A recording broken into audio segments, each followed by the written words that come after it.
यहाँ पे चौराहे पर देश के माननीय प्रधानमंत्री श्री नरेंद्र मोदी जी से संवाद की अपेक्षा में, संवाद की उम्मीद में, चर्चा की उम्मीद में इकट्ठा हुए हैं। और ऐसा हम अपने मन से नहीं कर रहे, आप सबको मालूम होगा।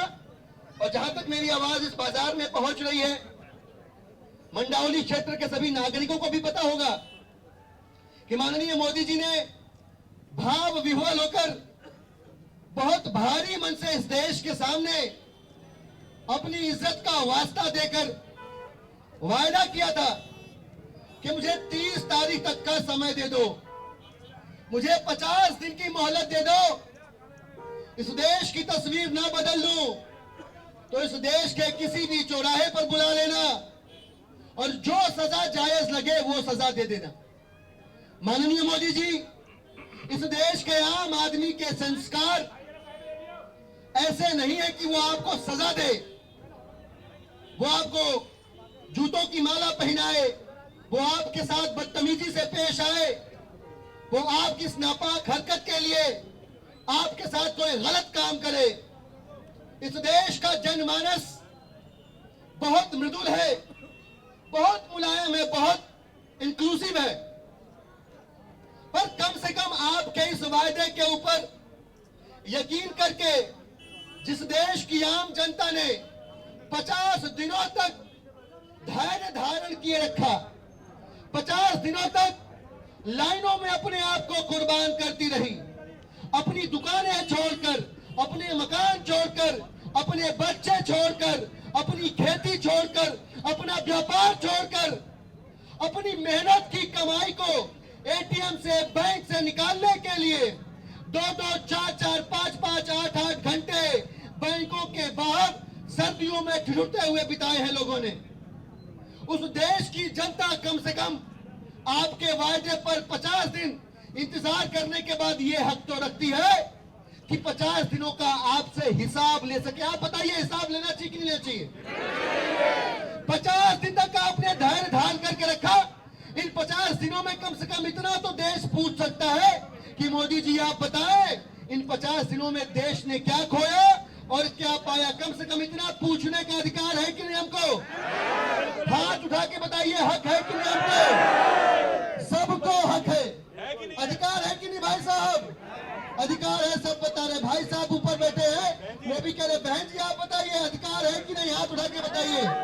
बहन जी भी कह रही है अधिकार है, हर एक व्यापारी कह रहा है अधिकार है, माताएं कह रही हैं, गृहिणियां कह रही हैं, मजदूर कह रहा है, बेरोजगार नौजवान कह रहा है कि 50 दिनों तक जो पीड़ा हमने बर्दाश्त की है उसके हिसाब किताब के रूप में मोदी जी कम से कम इतना बता देते कि इन 50 दिनों में कितना काला धन तुम्हारे पास आया है। मोदी जी इस समय बोल नहीं पा रहे, मोदी जी इस समय जवाब नहीं दे पा रहे हैं। चौराहों के ऊपर हम चर्चा करने के लिए उनके साथ यहाँ एकत्रित हुए हैं। मोदी जी लोगों से अपना मुंह नहीं दिखा पा रहे हैं। कारण क्या है? कारण मैं बताता हूं दोस्तों आपको कि इस नोटबंदी के आरंभ में मोदी जी ने कितने वायदे किए थे? 4 वायदे किए थे। कितने वायदे किए थे? 4 वायदे किए थे देश के साथ। पहला वायदा क्या था कि देश से काला धन बंद हो जाएगा। दूसरा वायदा किया था जालसाजी बंद हो जाएगी। तीसरा वायदा किया था भ्रष्टाचार बंद हो जाएगा।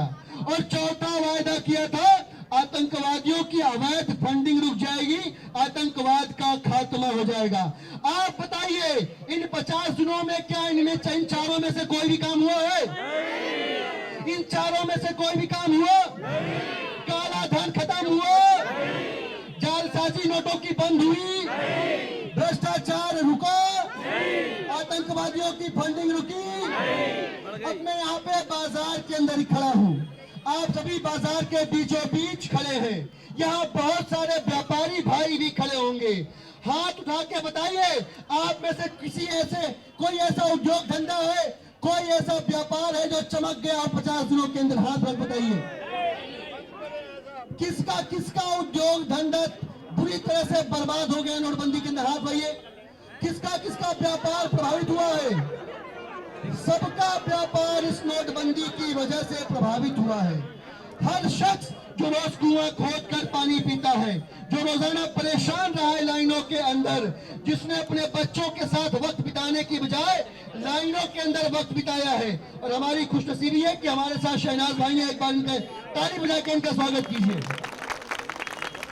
दोस्तों, हर वो शख्स जिसने माननीय मोदी जी के वायदे पर यकीन किया, वो आज की तारीख में अपने आप को छला हुआ महसूस कर रहा है, ठगा हुआ महसूस कर रहा है, क्योंकि 50 दिनों के बाद मोदी जी ने जब 31 तारीख को 7:30 बजे देश की जनता को संबोधित किया, देश उम्मीद लगाए बैठा था, देश टकटकी लगाए उनकी बात सुन रहा था कि शायद मोदी जी ये बता दे कि 50 दिनों में कितना कालाधन वो लेकर आ गए, कितने जालसाजियों को बंद कर दिया उन्होंने, कितने जगहों पर भ्रष्टाचार के मामले पकड़े और कैसे अब ये साबित हो रहा है कि भ्रष्टाचार देश में खत्म हो चुका है।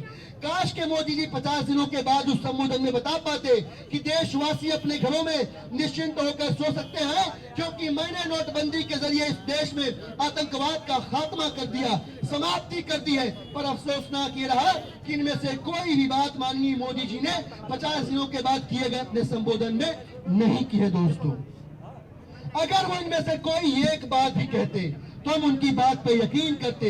अलबत्ता वो कर क्या रहे हैं? ठीक है, 1 साल पहले माननीय मुख्यमंत्री अरविंद केजरीवाल के दफ्तर पे सीबीआई की रेड करवाई थी और 50 दिनों के बाद भी माननीय स्वास्थ्य मंत्री सत्येंद्र जैन के दफ्तर में सीबीआई की रेड करवाई है। हम मोदी जी से कहना चाहते हैं, हम मोदी जी को बताना चाहते हैं, हम मोदी जी को आश्वस्त करना चाहते हैं कि आपके हर एक प्रहार पे, आपकी लाठी की हर एक चोट पे आम आदमी पार्टी की देशभक्ति का जज्बा 10 गुना नहीं हुआ तो हमारी देशभक्ति मेड इन चाइना है, इंडियन नहीं है, भारतीय नहीं है, मेड इन चाइना है हमारी देशभक्ति। हम आपको बताना चाहते हैं कि जब जब आप प्रहार करके हमारी आवाज को दबाने की कोशिश करेंगे, हम दुगनी आवाज में, हम 10 गुनी आवाज में देश की जनता को बताएंगे कि आपने सहारा और बिरला से 60 करोड़ रुपए की रिश्वत ली है। कितने की रिश्वत ली है? कितने की रिश्वत ली है? जिसको पता है सब एक स्वर में बताएं। मोदी जी ने कितने की रिश्वत ली है? सभी नहीं बोल रहे हैं, जिसको मालूम है एक साथ बोलिए। मोदी जी ने कितने की रिश्वत ली है? मोदी, हमारा पीएम रिश्वतखोर, हमारा पीएम, हमारा पीएम, हमारा पीएम, हमारा पीएम, हमारा पीएम, हमारा पीएम, हमारा पीएम।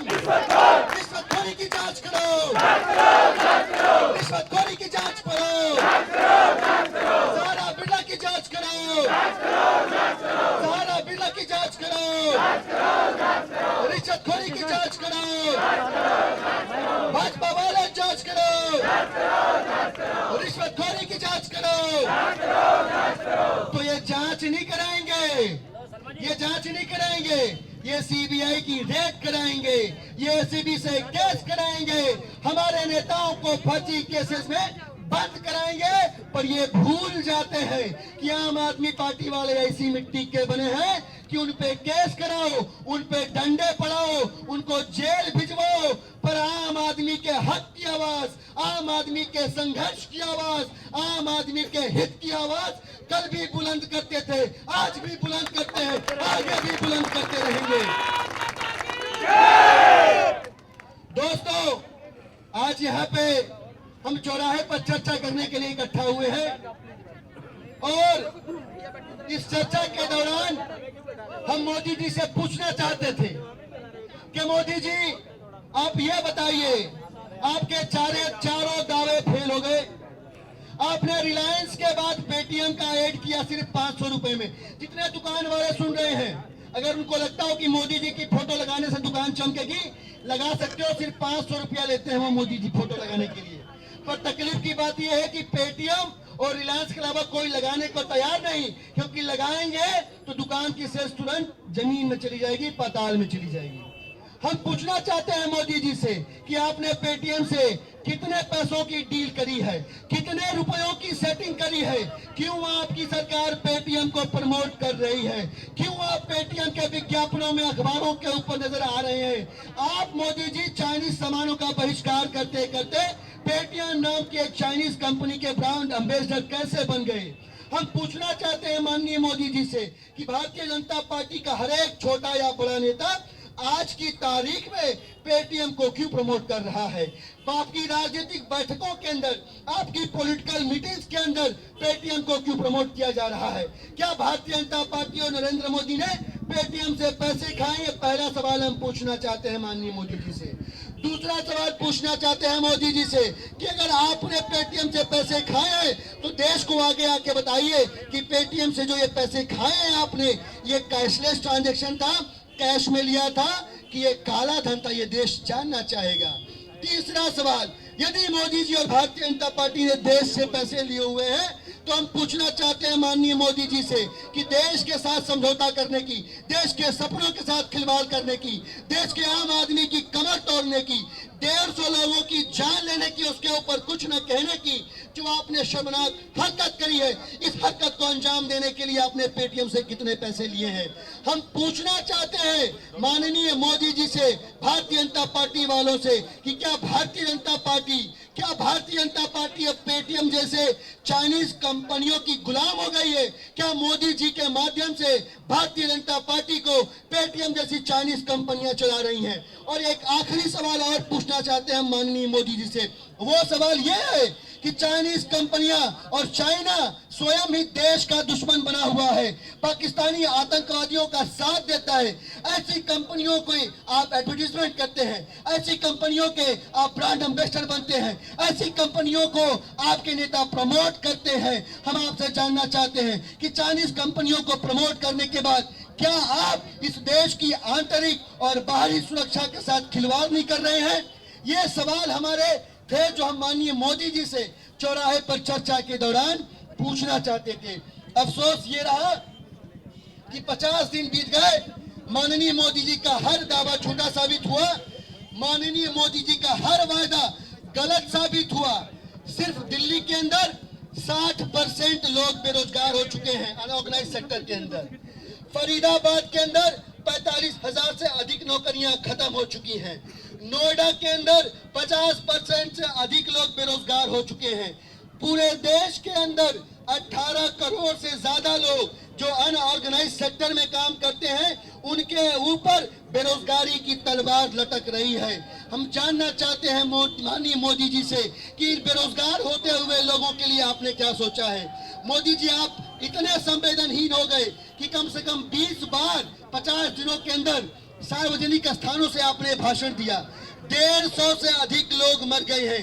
आप हाथ उठा के बताइए, क्या माननीय मोदी जी को 150 लोग जो मर गए हैं इनके लिए संवेदना का एक शब्द भी नहीं बोलना चाहिए?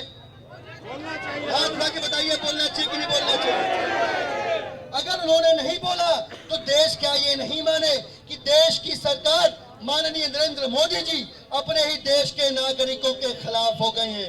ये क्यों नहीं माना जाना चाहिए?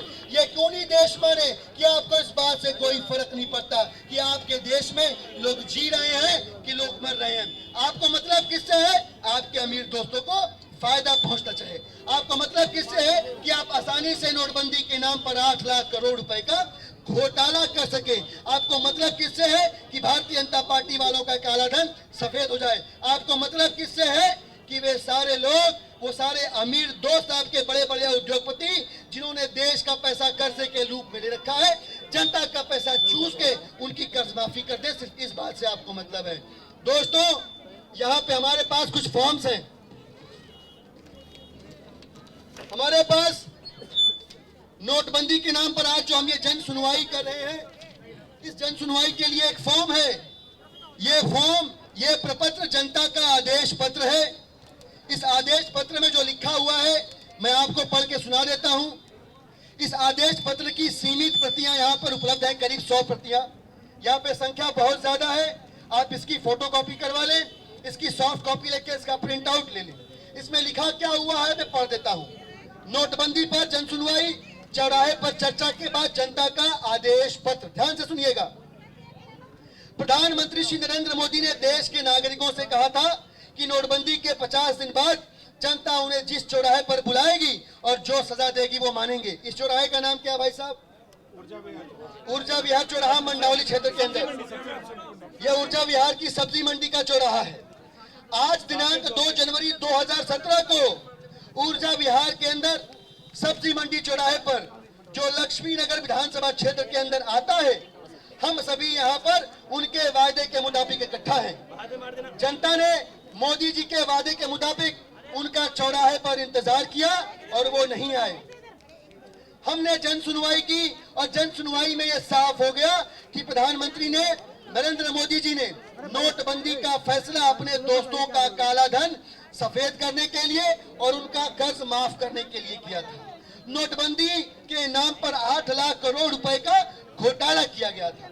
जब जनता लाइनों में दम तोड़ रही थी, मोदी जी के दोस्तों के घर नए नोटों की, चमकते हुए गुलाबी नोटों की होम डिलीवरी हो रही थी। लाखों लोगों की नौकरी जा चुकी है और करोड़ों लोगों के सर पर बेरोजगारी की तलवार लटक रही है। वो भूखमरी की कगार पर पहुंच चुके हैं। काम धंधे चौपट हो गए हैं और देश में 150 से ज्यादा लोगों की जाने जा चुकी हैं। नरेंद्र मोदी जी को जनता उनकी वादा खिलाफी के लिए जिम्मेदार मानती है।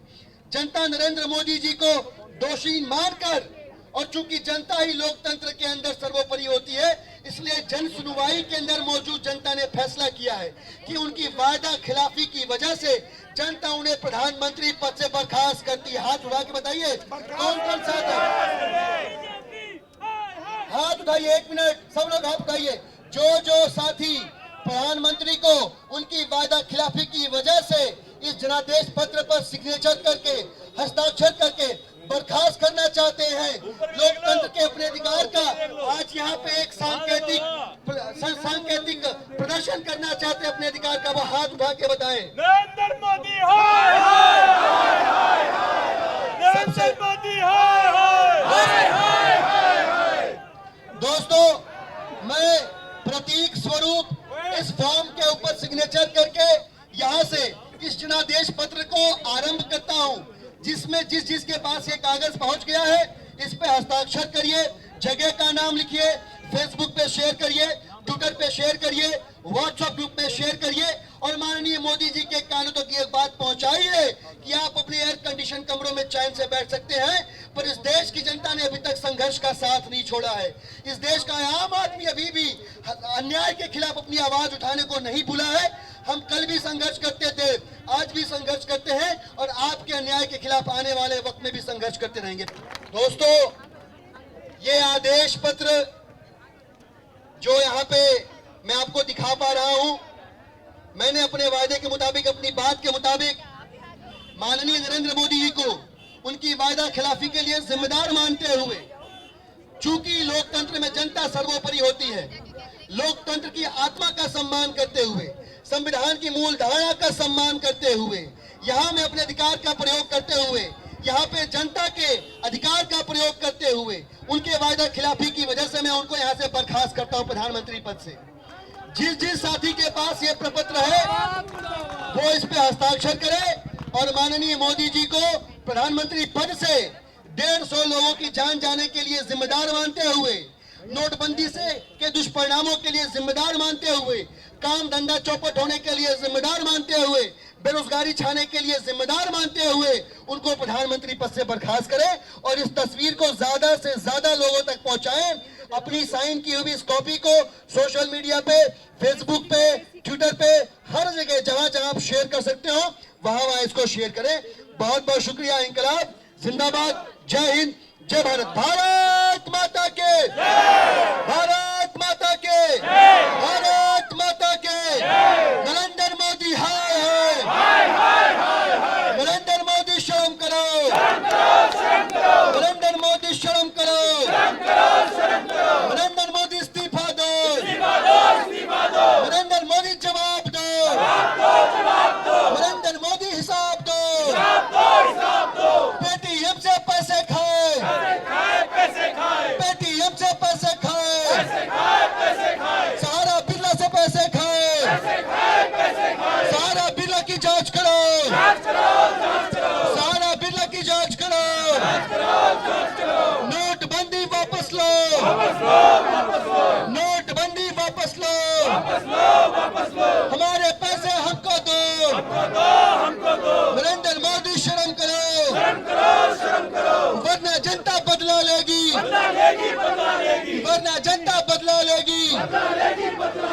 वरना जनता बदला लेगी, वरना जनता बदला लेगी।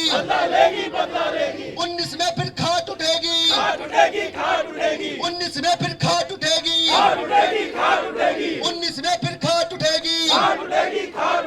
15 में तो झाड़ू दी थी, 15 में तो झाड़ू दी थी, 19 में भी झाड़ू देगी, 19 में भी झाड़ू देगी। इसीलिए तुम शर्म करो, नरेंद्र मोदी शर्म करो, नरेंद्र मोदी शर्म करो। इंकलाब जिंदाबाद, इंकलाब जिंदाबाद, नरेंद्र मोदी मुर्दाबाद, नरेंद्र मोदी मुर्दाबाद, आम आदमी जिंदाबाद, आम आदमी जिंदाबाद, आम व्यापारी जिंदाबाद, आम व्यापारी जिंदाबाद, वित्त मंत्री मुर्दाबाद, वित्त मंत्री मुर्दाबाद, अरुण जेटली मुर्दाबाद, अरुण जेटली मुर्दाबाद, देश के दुश्मन मुर्दाबाद, देश के दुश्मन मुर्दाबाद, देश की जनता जिंदाबाद, देश की जनता जिंदाबाद। वंदे वंदे वंदे वंदे वंदे वंदे वंदे वंदे वंदे।